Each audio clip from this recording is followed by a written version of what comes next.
কি না? আপনার তো আমি যদি আপনাকে বলি যে আমি আপনাকে আকাশ পাতাল সোনায় মুড়ে দেবো, কিন্তু আপনার বাড়ি থেকে বেরিয়ে আপনি 6 ফুট লম্বা একটা নর্দমাকে গিয়ে আপনাকে যেতে হচ্ছে আর এতখানি আবর্জনা, আপনি নিশ্চয়ই সেই সোনায় মুড়তে চাইবেন না, আপনি চাইবেন যে এই কাজটাই হোক, ঠিক কিনা? এইখানে দাঁড়িয়ে দাদা নিউজ টাইম আমি রিকোয়েস্ট করবো লাইটটা একটু অফ করেন প্লিজ, আমার চোখে খুব প্রবলেম আছে। থ্যাংক ইউ, একটু লাইটগুলো অফ করেন না, থ্যাংক ইউ। তাই আমি এইখানে দাঁড়িয়ে আজকে আমি আপনাদের বলতে পারছি যে আমাদের ক্যালকাটা কর্পোরেশন, কলকাতা কর্পোরেশন তৃণমূলে 2010 থেকে তৃণমূল জিতেছে, একটানা জিতেছে। কলকাতায় তো আমরা সবাই থাকি, তাই কলকাতা কর্পোরেশনের কাজের নিরিখে যদি ভোট চাইতে হয় তাহলে বুক ফুলিয়ে আমরা ভোট চাইতে পারি, কারণ এই এলাকায় 10 বছর 15 বছর 20 বছর আগেও আমাদের যাওয়া আসা ছিল, এখনো এসেছি, আপনারাও এখানকার বাসিন্দা, তাই রাস্তাঘাটের নিরিখে যদি ভোট হয় বা জল নিকাশি ব্যবস্থার নিরিখে ভোট হলে সেটা কোনো প্রবলেম নয়। কিন্তু এই ভোটটা আমি আবার বলছি, এই ভোটটা কিন্তু কোনো রাস্তাঘাটের ভোট নয়, এটা কোনো নিকাশি ব্যবস্থার ভোট নয়, এটা মুখ্যমন্ত্রী নির্বাচন করার জন্য ভোট নয়। এই ভোটটা আপনাকে একবার নিজেকে একটুখানি, যাকে ইংলিশে বলে টেক আ 30,000 ফুট ভিউ, একটু নিজেকে ওপরে তুলে নিচের দিকে দেখতে হবে যে এইটা হচ্ছে ভারতবর্ষের ভোট, এটা দিল্লির ভোট।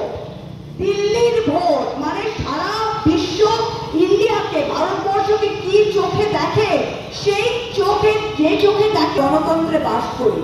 আপনার বুড়ো আঙুলে যে জোরটা আছে সেই জোর কিন্তু ইন্ডিয়ার কোন নেতা, কোন পলিটিক্যাল পার্টির লাইটটা অফ করে হাতে নেই।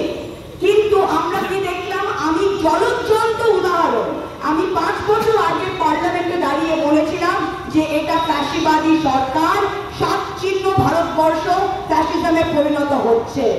বিজেপি তখন আমাকে খুব কটাক্ষ করেছিল, 5 বছরে ভবিষ্যৎবাণীর মতো একের পর এক আপনি যে বলেছিলাম আমি সতর্ক হওয়ার জন্য, প্রত্যেকটা কিন্তু সত্য হয়েছে। আজকে আমি জ্বলজ্বলন্ত এক্সাম্পল, জ্বলজ্বলন্ত উদাহরণ যে ভারতবর্ষে পৃথিবীর বৃহত্তম সংসদীয় গণতন্ত্রে মানুষের ভোটের কোনো দাম নেই। নরেন্দ্র মোদী আজকে দেশকে এই অবস্থায়, এই তলা 130-40 কোটি মানুষের সবারই মৌলিক অধিকার আছে যে তাদের দিল্লির পার্লামেন্টে তাদের একটা জনপ্রতিনিধি, একজন এমপি থাকবে।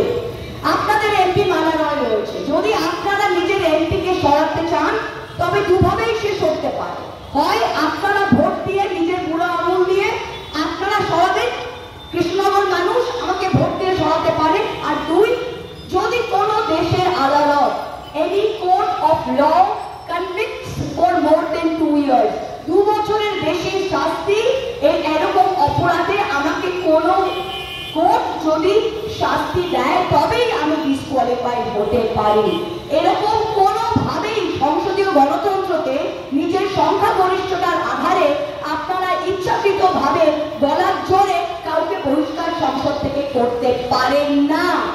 দিস ইজ নট পসিবল, এটা বুঝতে পারছেন?